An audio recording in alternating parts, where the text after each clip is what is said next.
Week 2 of the 2019 college football season is here. We have a full slate of SEC games coming up this weekend. All 14 teams will be playing. We've got one SEC versus SEC game, several SEC versus other Power 5 conference games, including 2, of course, huge marquee games involving top 15 teams, all 4 of the teams, LSU, Texas A&M, Clemson. A couple of others too involving unranked teams. And then the 2 big boys in the SEC, Georgia and Alabama, are both playing middle school teams. We're going to talk about all of those games. You're not even going to mention the Oklahoma game and the Notre Dame game? Well, yeah, I played them. Sunday and Monday. Played. Well, you tell me. What do you think? Oklahoma's defense still do. And Louisville gave up 250 yards rushing. So UJ might run for 1,000. Yeah, I know you don't care. Yeah, I don't care either. All right, have a good morning. We're going to talk about all of those games in the SEC. I'm going to give you a preview and a prediction against the spread, and that's coming up right now.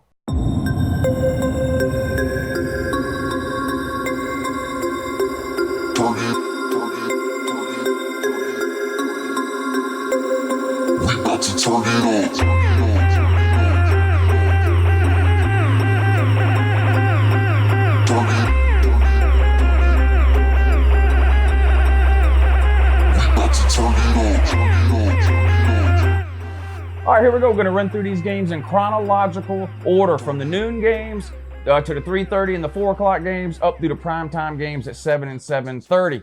If you want to skip around in this video, it's in chronological order. It shouldn't be too hard to find the game that you're looking for. We're going to start with the early games, like I mentioned, and work our way all the way up through the end. Every point spread, total, over, under, money line, all the odds I use in this video, per usual, are going to be sponsored by the good people over at betnow.eu, and all those numbers are coming straight from their site this morning, and they're accurate as of about 9 a.m. Click the link in the description of this video and get signed up over on betnow.eu. If you sign up between now and September 16th and you use the promo code Uncle Lou, which is one word, Uncle Lou, they're going to give you a 100% bonus on whatever you deposit. You deposit $50, you'll have $100 in your account. Deposit $100, you'll have $200 in there. Really easy to use, going to make you some money, have you some fun betting on college football this season. All right, here we go. Up first, we got a Power 5 versus Power 5. SEC versus the Big 12. West Virginia goes on the road to take on Mizzou. Mizzou's a 14-point favorite in this game. Noon, ESPN2. 2 really bad-looking teams in week 1. One of them was surprising. One of them wasn't. Most people knew West Virginia was going to struggle this year. I've been talking about it all offseason. Lost Will Greer, lost a couple of really good wide receivers, brand new coaching staff, didn't have much of a defense last year, and then had some serious attrition on the defensive side of the ball during the offseason this year due to injuries, transfers, things like that. Mizzou, some people were high on Mizzou. You looked at their schedule, and Kelly Bryant coming in as quarterback, and you said, wow, this team could be 5-0, 6-0, 7-0. I mean, the most difficult team on their schedule really comes in like week 6 or 7, and that's South Carolina. So people were looking at that going, wow, Mizzou may be a top 15 team by the time October rolls around. What does Missouri do? Goes out week 1 and lays a complete dud to something called Wyoming and got beat. I am surprised that there's a 14-point spread in this game. Now, if you would have told me before I saw Missouri play last week that I could have got Missouri minus 14 at home against West Virginia, I would have been all over it without even thinking about it. But after seeing the way Mizzou played, I really have to think about which way to go on this game. I think I'm going to go Missouri minus 14 here, and here's why. I don't know what happened with Missouri, but I trust them and their coaching staff that's been there for a while, and Kelly Bryant, who has a ton of experience. I trust the Missouri team to have a more immediate turnaround in terms of how they looked from week 1 to 2 than I do West Virginia, who's starting a ton of new players and a brand new coaching staff. I'm not very confident on this one either way. I do think, and you may see this as a theme as we go through some of these other games, the SEC took an absolute beating last week. Outside of the top 4, 5, 6 teams, something like that, The bottom half, the bottom 7, 8 teams, whatever it is in the SEC, did not look impressive at all. And Missouri is on the top of that list in terms of looking unimpressive.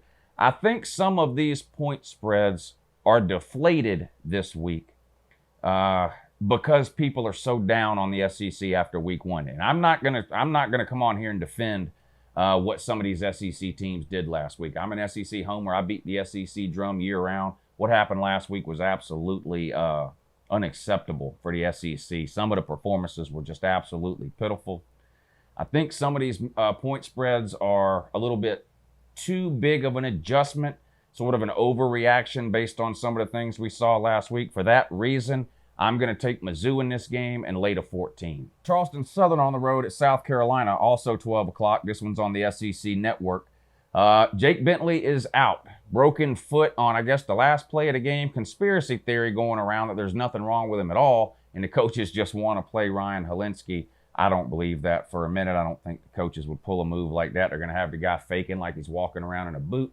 I don't think so. So tough break for Jake Bentley there. Senior year, goes down with a foot. Word is he's going to be out for a minimum of 6 to 7 weeks, possibly longer.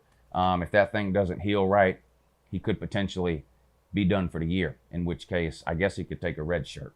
I don't know. But South Carolina is a 40-point favorite in this game. 40 points with a freshman quarterback who's never played before. Now, Charleston Southern, not a good team. Here's the thing, though. I'm not sure I would take South Carolina in this game and lay to 40, even if Jake Bentley was starting. There's no way I can lay 40 points on South Carolina this week after the dud they laid. Again, another SEC team with a disappointing loss in a neutral site game to North Carolina. I can't lay 40 points with South Carolina. Now, Charleston Southern is epically bad. I'm not going to take Charleston Southern either. I would stay away from this game altogether. If for some reason you're a South Carolina fan, and there are some of you out there who have been beating this Helinski drum since you signed him, and you're a true believer in this kid, go ahead and take a shot, roll the dice, and lay that 40 and hope that Helinski comes in and lights it up in his first start against a terrible Charleston Southern team. I'm not willing to take that chance. I'm staying away from this game. Vandy at Purdue, 12 o'clock on the Big Ten Network. Good luck finding that. Yep, nobody watches that channel, do they? No. The only people watching it this week will be Vanderbilt fans. That's it. Purdue fans don't even watch the Big Ten Network. Purdue's a 7.5-point favorite here, and this, to me, is a head-scratcher. I don't understand this. Purdue looked absolutely pitiful last week against something called Nevada. Vandy, they got blown out too, but they got blown out by the number 3 team in America, the Georgia Bulldogs. Vandy's defense, especially in the second half of that game, played really well. Now, offensively, they weren't able to do much of anything all game long. Georgia held them without a touchdown. They did get a couple of field goals in that game. So Vandy, that's what they did last week. You look at Purdue, I mentioned, lost to Nevada.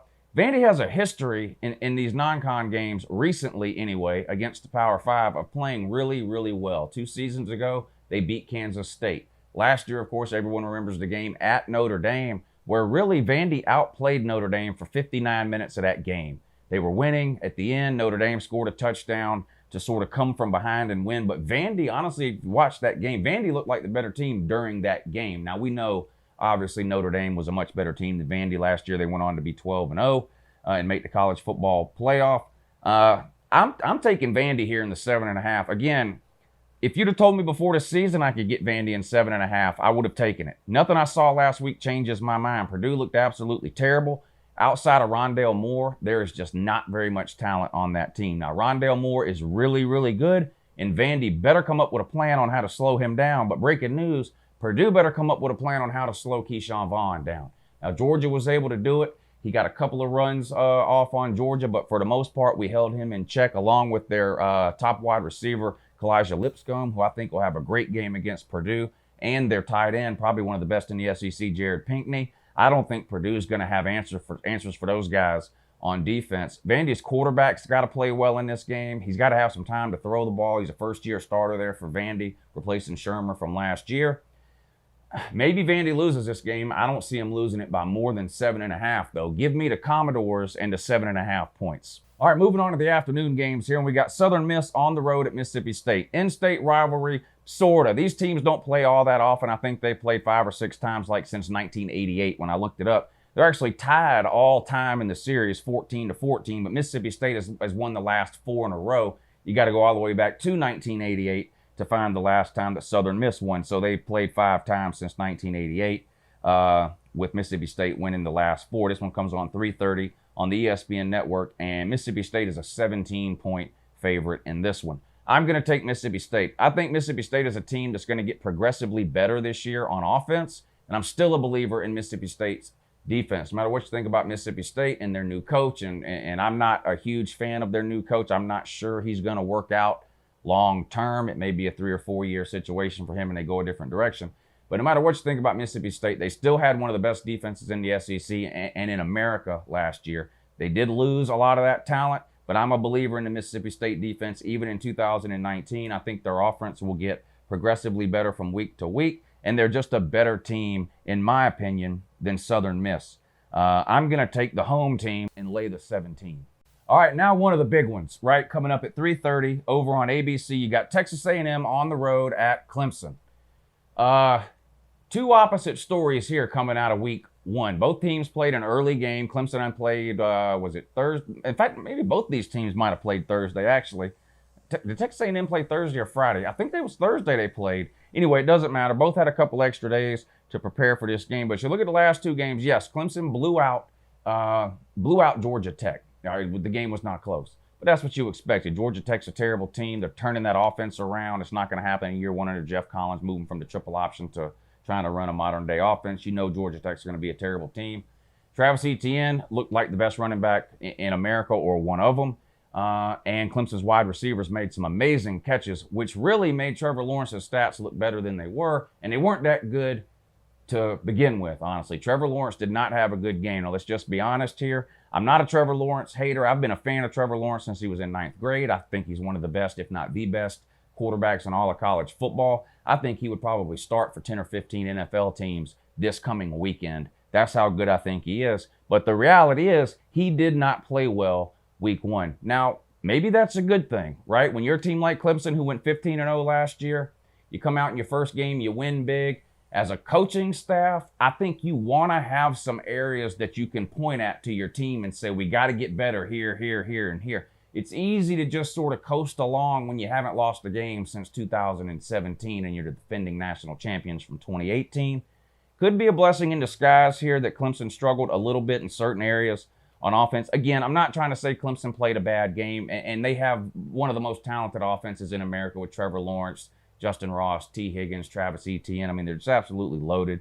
Defense, great too. But Trevor Lawrence did struggle a little bit. You look at the Texas A&M game against, who they play, Texas State. Now, I know it's Texas State, and to be fair, Georgia Tech is probably a better team than Texas State, but Texas A&M did exactly what you want a team to do when they go out and play one of these nobodies.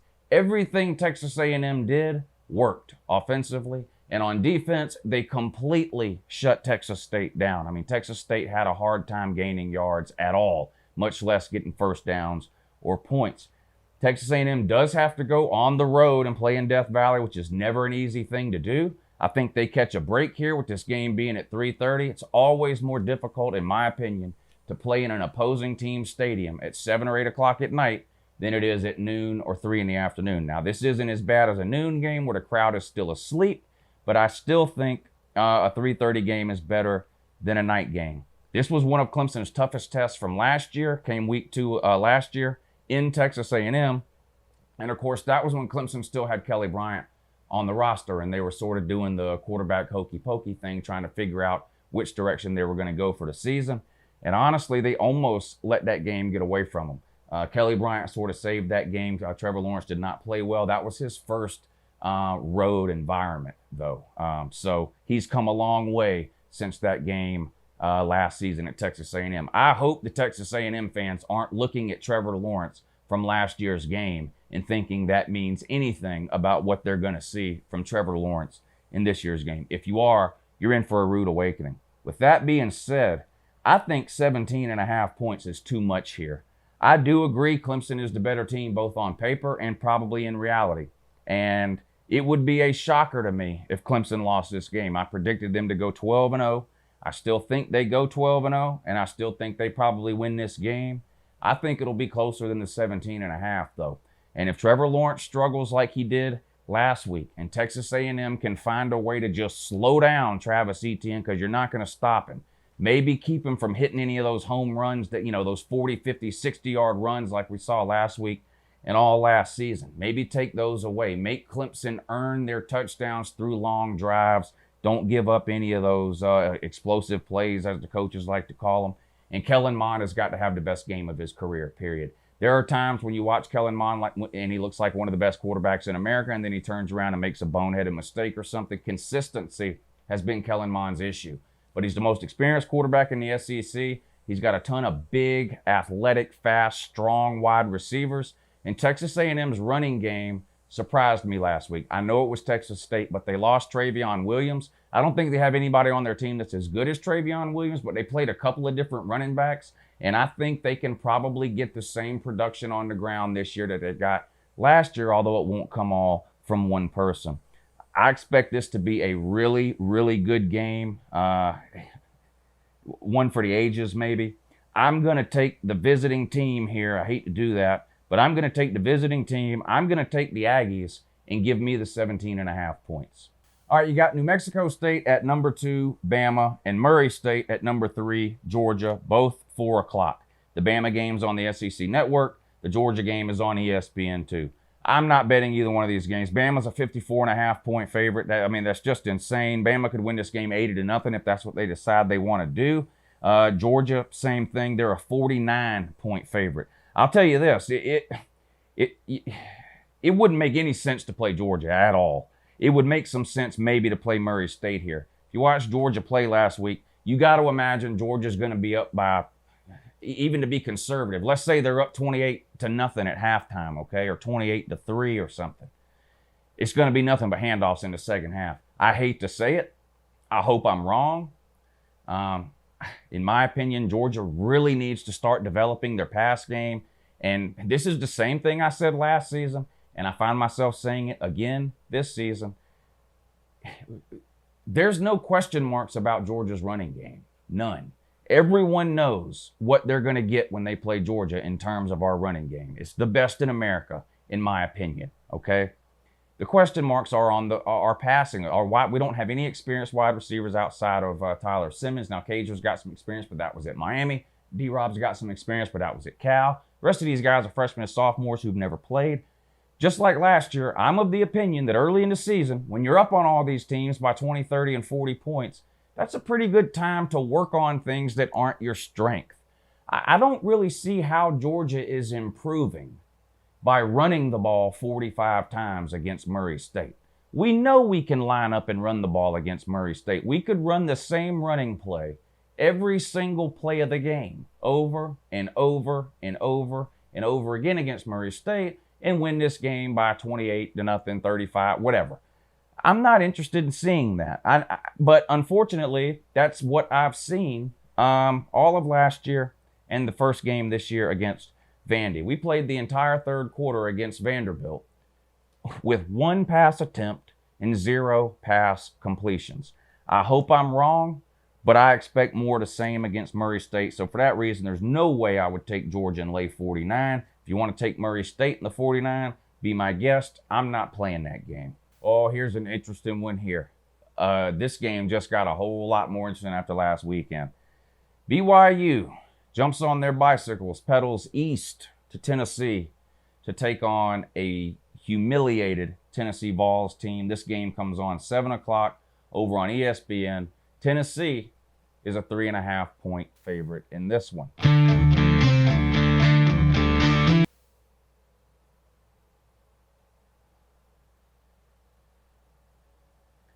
This is a hard game for me to decide, I'm going to be honest. The way I feel about BYU is no secret at all. But Tennessee, how could anyone go with Tennessee?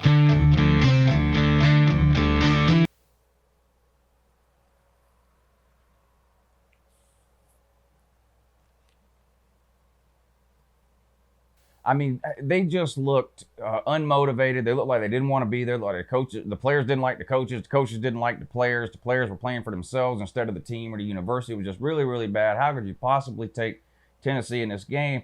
BYU got blown out by in-state rival Utah, but Utah's a legitimate top 20, top 25 team, probably going to end up playing in the Pac-12 title game. I don't understand how anybody could possibly go with Tennessee here. All right, fine. Tune in Friday. All right, the second marquee matchup of the day involving an SEC team. Again, SEC team on the road here. Number 6 LSU on the road at number 10 Texas, 7:30 on ABC. Why didn't I bet this game last week or the week before or 2 weeks ago? I'm an idiot. I knew this game started out as months ago when a line came out, an early line came out for this game. LSU was a 2 or 3 point favorite or whatever. As the season started approaching, it actually flip-flopped, and Texas became a 1 point favorite, then a 2 point favorite, then a 3 point favorite.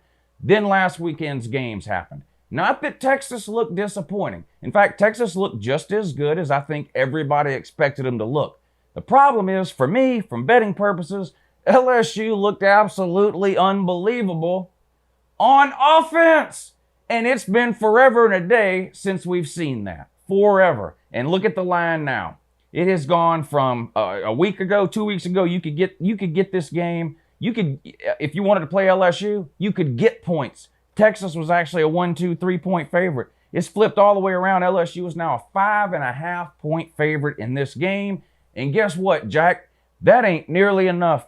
LSU is getting ready to absolutely monkey stomp Texas. This game is going to be ugly. I don't think Texas is going to be able to do much offensively against LSU. I 100% believe that. I thought all along, all offseason, this would be a low-scoring game. Maybe into the 20s, something like that, 20-17 even maybe. After what I saw this past weekend, I still think Texas might get to 17, 20, maybe even 28 points. But hell, LSU might get to 35, 40 points. LSU's offense looked absolutely legit. Texas is not prepared for what is coming in to whatever they call their stadium. I don't know and I don't care. Texas was back from January till August 31st, whatever day they played this past Saturday. Come this Saturday, you're back again, back to being an average team. Take the corn dogs in this one, lay to 5.5. It's going to be a bloodbath. 7:30 over on the ESPN Yeah, ESPNU. UT Martin on the road at number 8 Florida. Florida's a 41 point favorite. Take the Gators, lay the points. The Gators have been hearing for 2 weeks about how terrible their offense looked against Miami.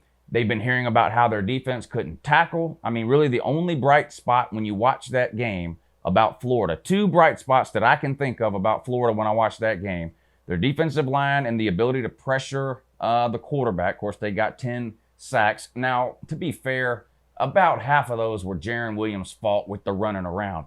Any experienced quarterback would have thrown some of those balls away, but hey, 10 sacks is 10 sacks. It doesn't matter what excuses we make, right? That's unbelievable, 10 sacks in a game.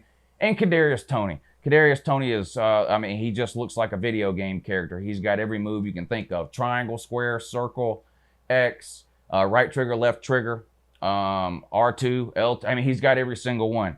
The juke stick, he's got everything. Those were the 2 bright spots for Florida, but they've been hearing about that for 2 weeks now. I have a feeling Florida's going to come out and look to run up the score in this game. This is going to be like Florida's first game of the year last season when they played, I think, Charleston Southern and scored 40 or 50 points, whatever it was. And, they had Felipe Franks doing the jump pass, and people thought he was going to be the next Tim Tebow. Fast forward 2 months into the season last year, and they're booing him off the field again. But that's neither here nor there for the purposes of this video. Give me the Gators, lay to 41.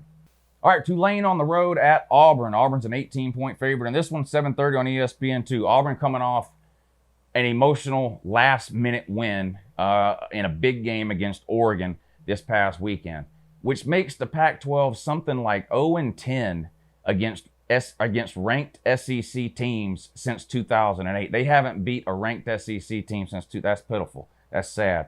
Tulane's 1-0 also. They humiliated FIU 42-14. The problem is FIU is a terrible terrible team.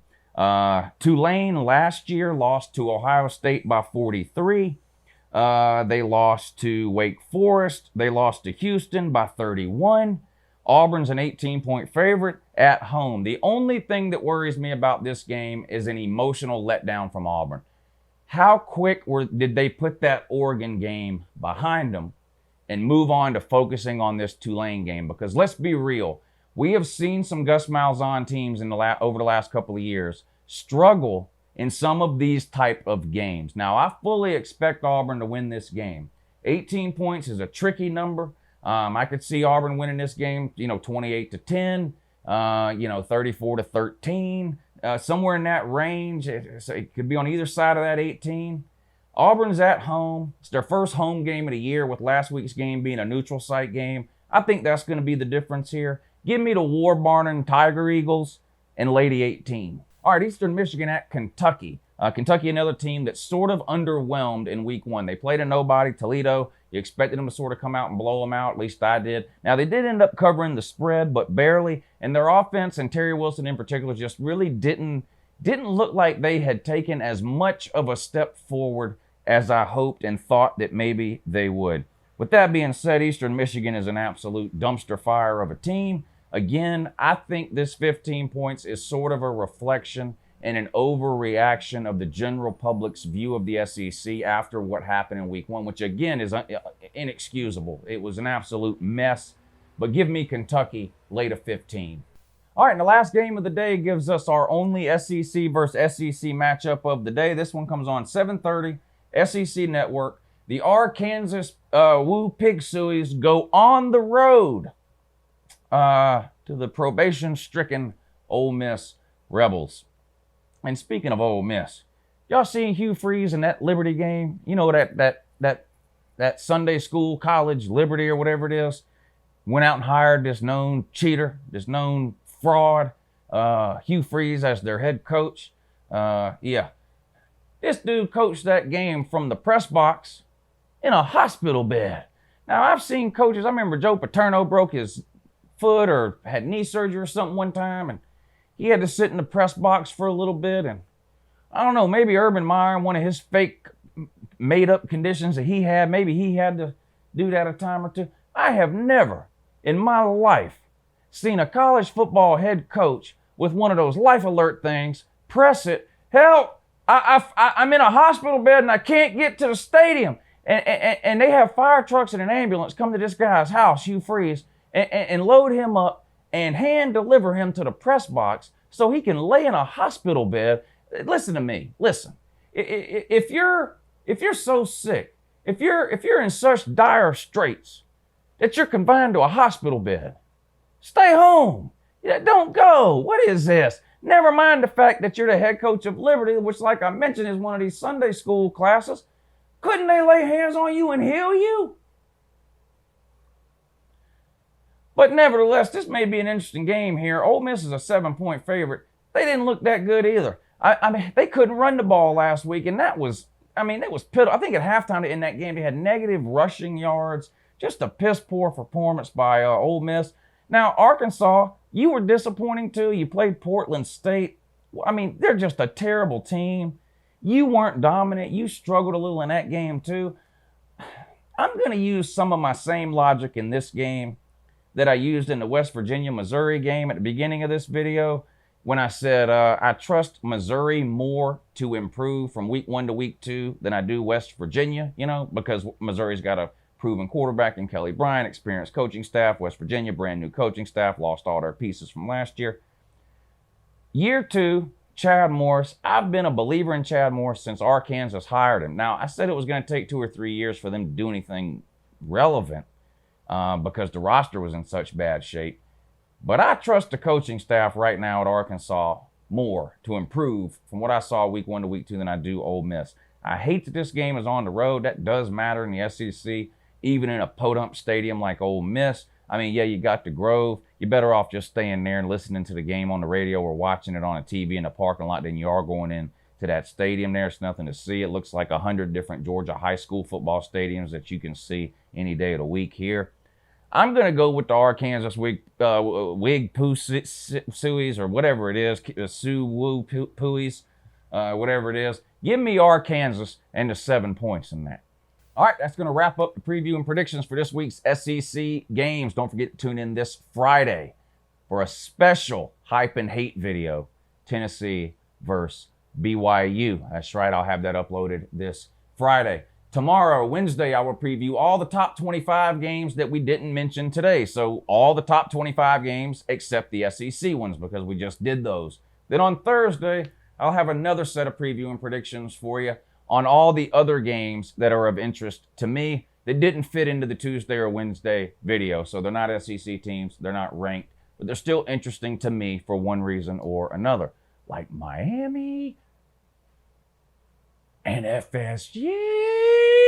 Yeah, and so forth and so on, in addition to all that, and two. So make sure you check that out. I appreciate you guys watching. Subscribe to the channel if you're not already. I post college football videos every single day of the year, year round. Give this video a thumbs up, and I'll see you guys real soon. Have a good morning.